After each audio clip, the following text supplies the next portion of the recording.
This is the AfterWord. Are we just stating facts? Well, every time I say welcome to the AfterWord, you've been saying welcome, and no, so I say thank you. I was trying to get you there.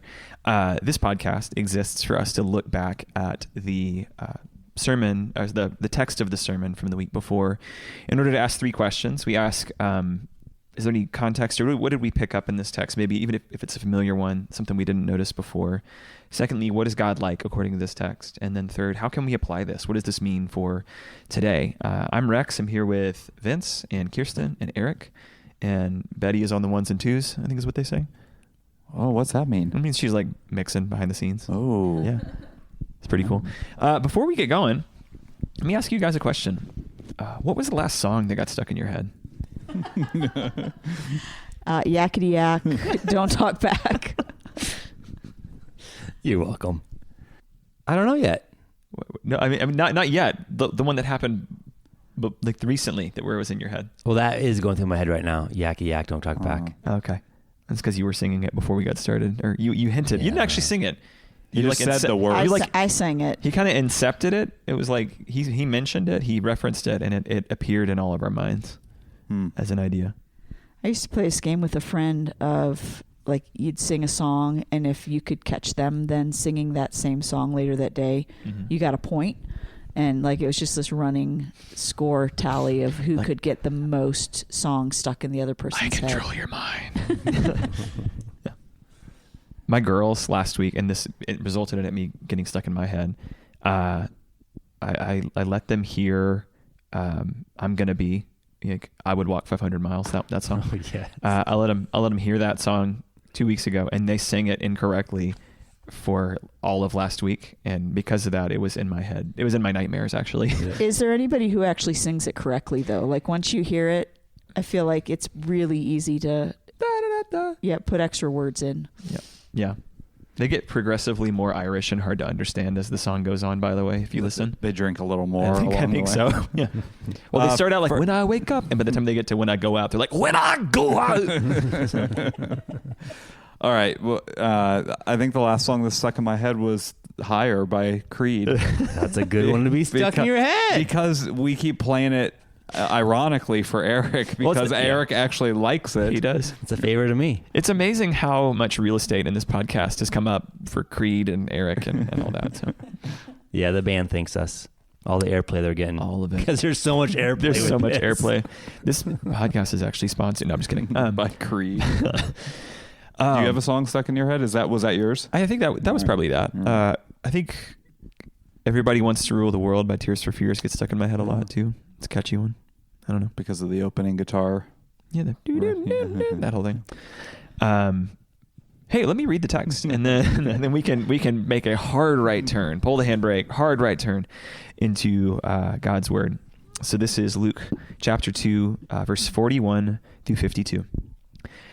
Now that's Jesus, parents went to Jerusalem every year at the feast of Passover. And when he was 12 years old, they went up according to custom. And when the feast was ended, as they were returning, the boy Jesus stayed behind in Jerusalem. His parents did not know it, but supposing him to be in the group, they went a day's journey.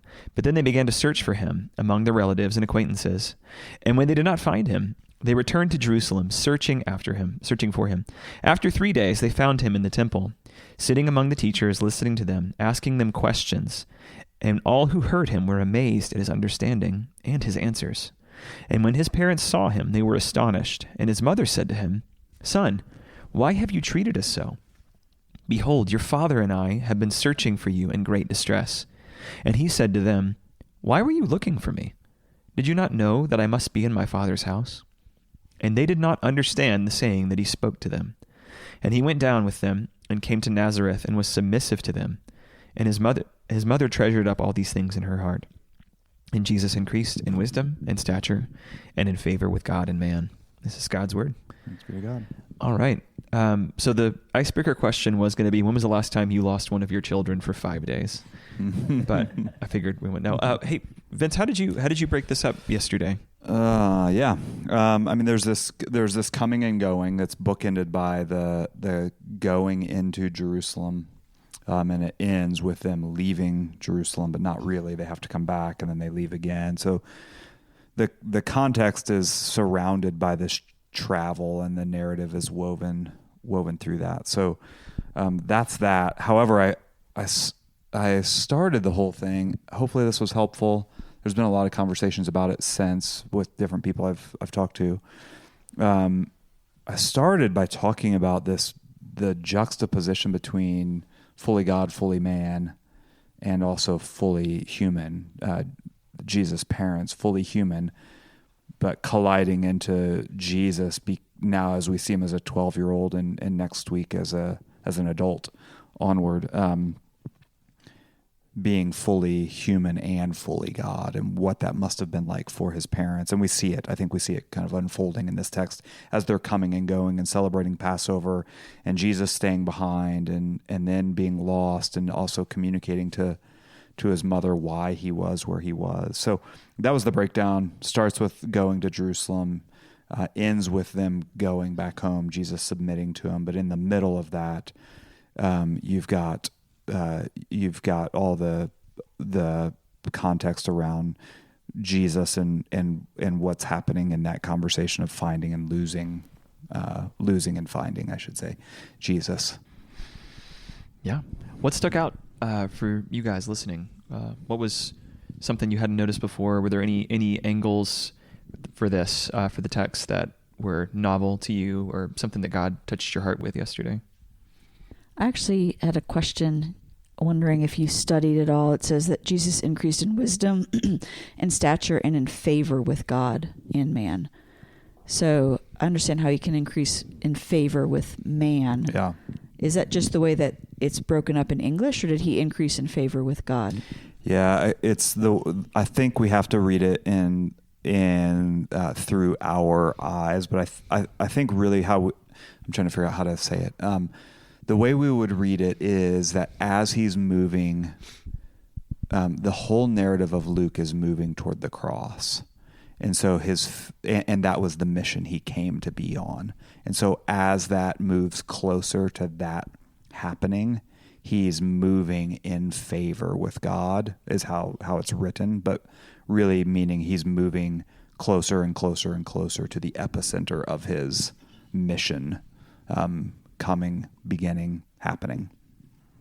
So I think the part about him increasing in wisdom and stature is Luke's way of saying he was a boy who was growing up. He was increasing. He wasn't born with all of the wisdom in the world. It's hard to understand. It's mysterious. Being fully God, he was yet limited in his wisdom by also being human. And so that grew in a natural human kind of way as well. I had something that struck me. So Jesus is 12 years old. I have a 15-year-old, a 13-year-old, and a 10-year-old at home. And I had never read his question back to Mary in the way that it came across yesterday. So he's without sin. So there's not snarkiness, right? There's not the tone, as you said yesterday, Vince. And I don't know if this is true or not, but then I wondered, wait a minute. Like, is this his divinity coming out where he's asking Mary these questions in a way that's actually caring for Mary and wanting Mary's heart to be exposed to Mary? Is he like caring for his mom in such a way that he's searching her heart for her good at 12 years old? That was profound. Maybe, I don't know, maybe that's his divine side. His human side, he's 12. There's no way. But maybe that's his divine side coming out. We know that what he was saying was amazing people in the temple. So he's saying some amazing things already. But we also then know in verse 50 that his parents didn't understand what he had just said to Mary. So maybe it was something that, Mary, you should ponder on these questions as a 12-year-old. And then Jesus still submits himself to them, going back home. Like, this whole thing twists and like messes with me a little bit. Yeah, and I mean, it does say that his mother treasured up all these things in her heart. And so it does seem like maybe he was in some way shepherding his own mom. But I think every time I read this passage, I feel so much compassion for Mary and how hard it must have been to be the mother of Jesus. And I think we often think it would be so easy because he doesn't sin and he doesn't, rebel or do all the normal things that kids do. But I think talk about your own sinfulness just being exposed over and over and over again through your kids, and knowing there's never a situation that he's in the wrong. I mean, I just feel like as a mom, it would be really humbling and really hard. Right. If there ever was a situation where there was the hey, what did you mean by that? What was behind that? It never came out that the Jesus was in the wrong. So she was always, or he was, or siblings or whatever, are always at that point coming from a sin nature, are the ones who are in the wrong. Well, yeah, and I mean, we have a son who has some developmental disabilities, and so like disciplining him looks different than it does with his brothers. And there was just constantly, especially when they were younger, well, why don't you treat him the same way that you treat us? And why doesn't he get the same discipline that we get? And so just thinking about this, even in a family dynamic, how hard it would be as a parent to raise a sinless child when he's got siblings that are very sinful. And so, and the kids don't necessarily understand the nature of their brother. I mean, it says somewhere, I don't remember where, in one of the Gospels, that Jesus's brothers didn't even believe in him. And so, I don't know, you just start thinking about the family dynamics and how hard that must have been for everyone. Yeah, did his parents ever discipline him wrongly? Well, I think, I don't know, from this, I think there's room for that. He says he was submissive to them. So I think even in their imperfection and their sinfulness, he submits himself to that. I mean, in the same way he does to a broken system, right? He submits himself to a wrongful death. Mm-hmm. So I think he probably submitted himself to discipline when again, like my mother-in-law always says, like, a scared mom is a scary mom. And I'm imagining, I don't know, us losing a kid for 5 days and then finding them, and the fury that might come out in that in some ways. And so, but him not saying like, actually, I'm the son of God, so why are you, but submitting to that, and maybe even being apologetic. I'm so sorry that this frightened you. Not apologizing that he did something wrong, but apologetic in his tone. I mean, these are all speculative conversations, but it's fascinating to think about. So that's what I was trying to bring up in the beginning, is that we see this sort of colliding of worlds in this passage for the first time in this gospel account, that he's fully human, fully God. He's interacting with his fully human only parents. Yeah. What does that look like? How does that look? And I think historically, as I've read this passage, I've always felt a little bit uneasy about Jesus's response to his mom, because it does seem pretty insensitive of him to leave and not tell her and be missing. And, but I don't think I've ever considered the fact that, like what you talked about now and also yesterday, that Mary was responding out of sinfulness, out of fear. And so I think potentially, potentially, but I don't know. I don't think I've taken into account Mary's own sin nature in her response to Jesus. But I have always kind of felt this sense of like, man, that was really insensitive of Jesus. Like it just wasn't thoughtful, but it was not sinful. It's easy to read a tone into it, though. Yeah. I think that's the hard thing. Like, you can't, but if he's just saying, hey, why were you looking for me? And like saying it genuinely, not like, again, he's 12, puberty has begun. And so you think his voice cracks when he says, why were you? Yeah. But yeah, it's hard to remove that tone from experience in there. But yeah, I think he's asking out of care, and that's pretty cool. I love the way you went with that. Sorry. One other thought with that's messing with me a little bit. Could it be that Jesus intentionally choosing to stay in the temple, not telling his parents about it, leading to the 4 days of frantic searching? Could that be a way that Jesus was actually shepherding his parents? By providing an opportunity for them to experience this. Yeah. Distress included, all the stuff that's happening in their hearts included, maybe culminating in a couple of questions. This is a little bit of speculation. Maybe culminating some of the questions they asked Mary, causing whatever happened in Mary's heart afterward. Under the Father's sovereignty, I think we can say yes. But from Jesus' perspective, could it have been? I don't know. I've never read the story that way before. But I wonder. Yeah. Well, I think too, I mean, there could have also been the reality of Jesus could have known that his father had called him to the temple. And if he would have gone to his parents and said, hey, I'm going to stay behind in the temple, God called me there. They could have very easily said, no, you're 12 years old. You're coming with us. We're however many hundreds of miles from home. So maybe even not telling them was a way that, he wouldn't have to then, he would never defy his parents, but there was not a situation where he was having to ask for permission and they could have said no. I also wonder if some of the increasing in wisdom and stature and in favor with God and man, if I don't know this. This is speculative as well. But did being limited by humanity, did his understanding of the mission that God had called him on, was that also growing as he grew? I think so. And we'll see in this coming week, actually, at his baptism is when the Father says, "This is my Son in whom I'm well pleased." And many would say, and I think we see it in the text, that like that's the beginning of his public ministry and mission. So was all of that culminating, increasing, growing as he's growing as a young man into adulthood? Was that increasing as well? But that started at some point, right? As he's growing and understanding more and more. Was it, as a 5-year-old, did he have a little bit of understanding about his role? As a 12-year-old, on and on. Yeah, it's wild. Yeah. You spent a little bit of time yesterday, I was going to say, talking about, Joseph leading the family. Yeah. And this is not really a question. This is it was a cool challenge to hear. But I think the reason it was cool, you talked about men leading their families. I think one of the reasons it was so cool was because I think we have opportunities for growth in that at our church, like the Young Fathers group. We've done the How to Read the Bible with Your Kids thing. Yeah. So again, little shameless plug in the middle here, but I'm glad our church is offering those things.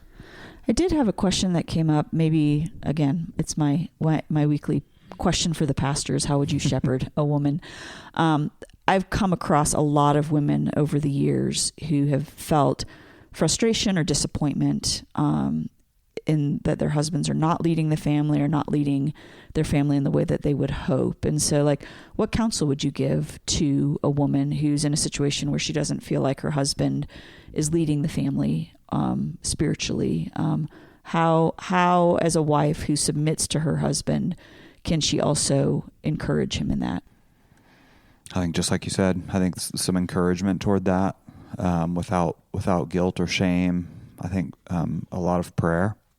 I mean, I think that's one of the beautiful roles, responsibilities of husband and wife for each other, is praying that God would be the one at work, that the Spirit would be the one bringing conviction and also empowerment to do what the Spirit would do.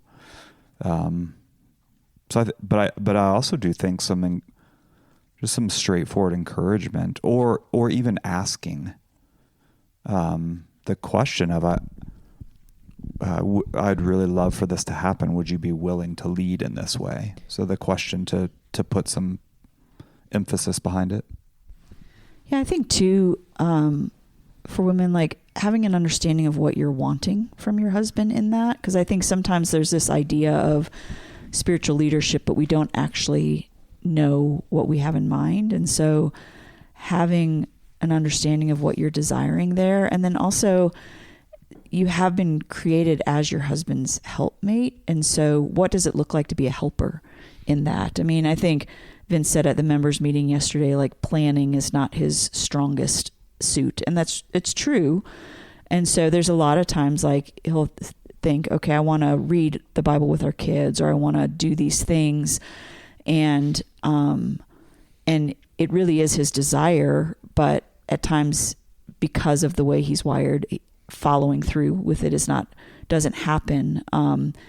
But that's a great place for me to step in and say, hey, you wanted to do this. Can I help remind you? Can I help bring out the Bible or do whatever? And then once it becomes a pattern, he's used to doing it. It's a routine. But I think sometimes women in general can have this expectation that if it really mattered to you, then you would prioritize it and it's going to happen. But also understanding that I think our husbands are, broken individuals as well. And so we were created to be a helper in that situation. And so not a nag, but a helper. And so how can we help our husbands lead in the ways that God has called them to? Yeah, I think a question to ask that came to mind is like, hey, or framing it in, this is a desire I have, to be led in this way, and asking like, what is in the way of you doing that? Is there something you need, or is there some resource or something like that? And I think again, that can kind of open up the conversation. Some men, it feels, if you haven't done anything before, it feels hard to be bad at something. It feels hard to just start something. So there's a sense in which, like, again, that posture of what you're talking about, of like helping and maybe even like de-escalating in the mind. A lot of times, from my perspective, we didn't do like any kind of family worship or anything for a long time. It's because I let the perfect be the enemy of the good. I felt like it had to be this thing where I, had, basically a mini sermon or Bible study or lesson or whatever planned out. And in reality, that was because that was the expectation. It was just never going to happen. So maybe like aligning expectations and again, helping find resources on that it's helpful. That's good. Well, what's God like according to this text? Other than like Kevin McAllister. I think something that stands out to me is Mary's response, in that she says, let's see, "Son, why have you treated us so? Behold, your father and I have been searching for you in great distress." And just realizing that there's times that God's plans will leave us distressed. And it doesn't mean that they're wrong or they're bad, or even that they weren't supposed to happen, but that Jesus was fully in control of what he was doing and exactly where the Father wanted him to be. And that left Mary feeling distressed. And I think it's the same for us. Yeah, Vince, you said something yesterday about like he wasn't lost. Yeah. And that was a cool moment toward the end of the sermon. But I think there's something to that with that, Kirsten. There's like, again, if we're not to say that it's like if tragedy happens, it's our fault for being sad about it. I don't mean that, but there's a sense in which some situations we feel the ache, the hole, and we don't go to the one who can actually do something about it. Jesus isn't lost; we are. So, I was just reflecting on the goodness of God here, because similar to what Kirsten said, like all of this is what God had for Mary and Joseph all those 5 days. It did result in some distress. And then we have in verse 51 that Mary treasured up all those things in her heart. So there's a goodness of God, even though I don't completely understand all that he was accomplishing then, this is still what he had for them. And because he's good, and because he's sovereign, loves them beyond they can possibly imagine, there's something in that. There's something to the character of God, I think, in that even using something like this for their good. Yeah, and I think going back to what you said earlier, Eric, I can't help but wonder if a piece of it was just helping Mary learn to let go of her son, knowing that Jesus came for a really different purpose than just to be Mary's son, but to actually accomplish what God had called him to. And so her losing him for 5 days, probably there was mercy in that God was teaching her to let go of him and entrust him to God, which, I think every parent knows that that's what God is asking of us, but it's not very often that God actually requires that of parents in a way that feels very tangible. And so maybe there was a lot of mercy in this, in that God was teaching Mary how to let go. Here's what comes to my mind. This is gonna go deep, and then I'll try to bring it around. I'm excited. No, don't get it too excited. I had the thought, and it could be interesting someday. Maybe I'll do this. How many times in the New Testament we see some significant thing around the feast of Passover? Different moments that happen around that period of time, which takes me back to God being the God who is a rescuer and one who frees those in bondage to sin and the slavery of sin, frees people, and he's doing it ultimately through Jesus. And it seems as if throughout the New Testament, there are these moments that are thrown in, almost as if the word Passover, the celebration of Passover is thrown in to remind us, oh, that's who God is. He's the kind of God who frees his people from slavery, and he wants that to be known over and over and over. And so these moments hit at different times where they're on their way to Passover. That I mentioned this yesterday, right before the Lord's Supper, that Jesus, that was the night of Passover, Jesus talks through these elements. So many moments where that pops up, and the trigger for us ought to be, oh, this reminds us of what God has done already. Anyway, so God's a God who's a rescuing God. Yeah. Sorry, as you were talking, I was playing a game. No, I was actually looking at where Passover comes up, and it's usually like the same couple places in the Gospels. You do see in John, there's a few more times. And John is a bit more theological in that way, though, than the other, like explicitly theological. And you see Jesus doing stuff, and it makes sure to point out that it's happening on the Passover, like the feeding of the 5,000, or he standing up at certain festivals and saying stuff like, "I'm the light of the world," and getting the meaning behind that. So, doesn't it pop up in Acts too? Didn't different things happen in Acts probably around so. the Passover? I can look real quick. Anyway, yeah. Yes. Yeah. In Acts, they put Peter in prison. Yeah. Yeah. Put Peter in prison on the Passover. That's interesting. And he gets out. Yeah. Yeah. He just walks out. Yeah. Which is wild. I think, the tenderness of God comes through. Again, if you reinterpret the words of Jesus here, not as snarky, but as caring, the tenderness really does come through of like, why were you looking for me? Like, did you not know that I must be in my Father's house? There's a sense of like, a gentle reminder almost. I think that's how I'm choosing to read it now, not teenage snark, but like like, hey, you don't have to worry. Like you know where I'm supposed to be. Like, something there. Why does this matter? How can we live this out? What's the application from here?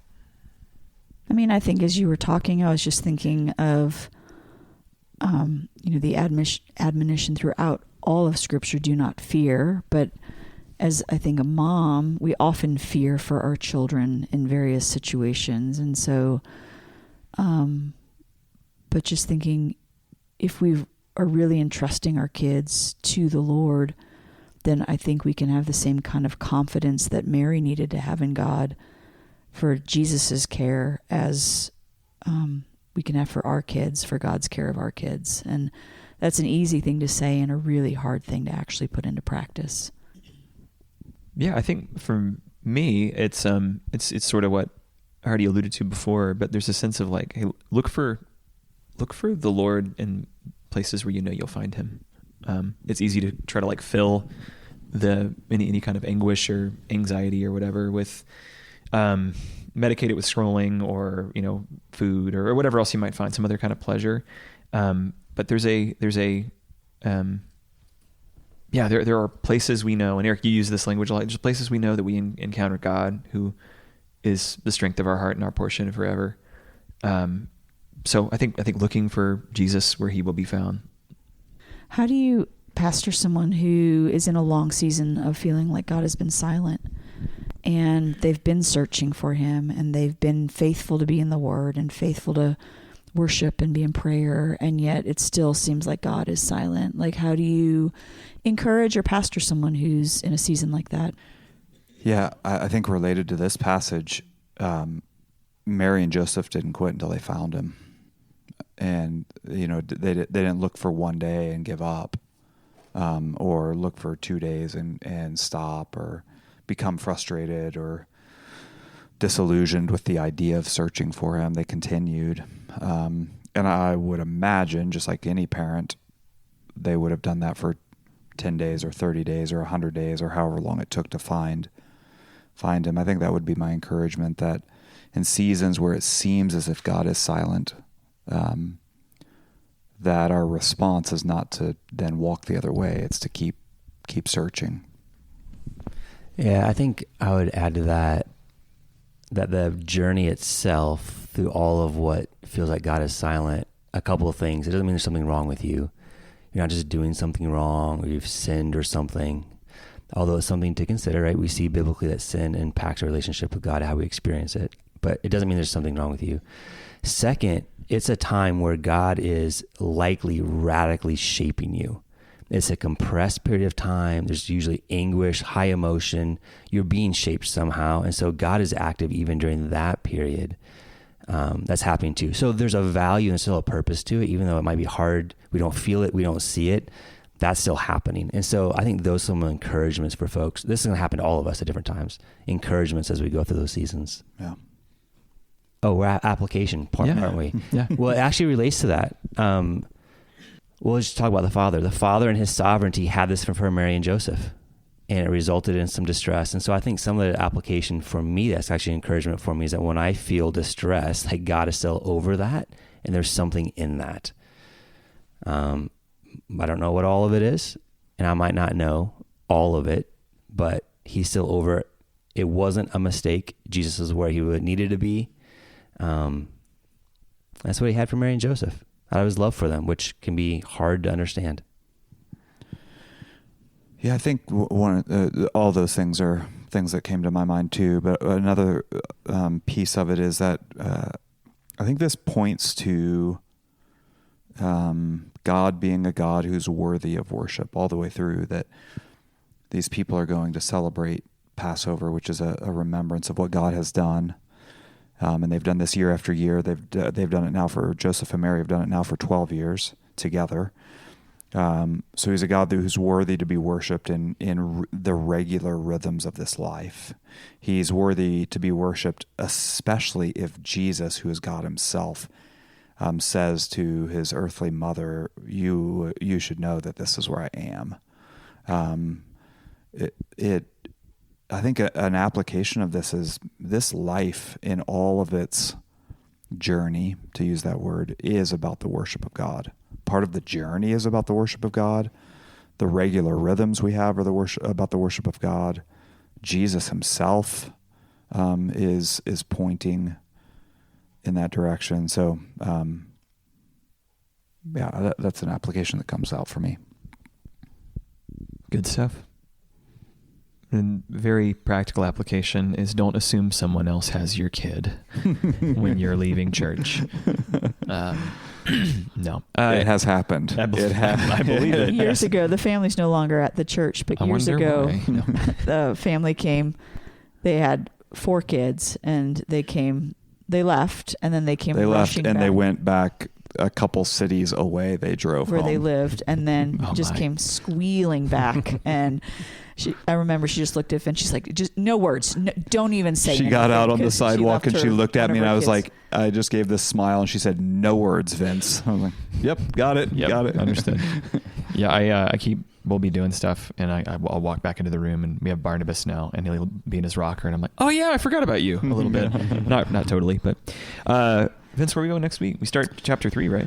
Chapter 3 through verse 22. What percentage done are we now? I have no idea. All right, cool. So yeah, week 9. John Trefethen can tell us exactly immediately what percentage that is. But I mean, we fast forward from 12 years old to 30 start of ministry with Jesus. Yeah, it's a lot. Right. Well, church, we encourage you to read ahead, read chapter 3, and come ready, come expectant at what God will do through His Word when we look for Him in the right places. So we'll see you then. Adios.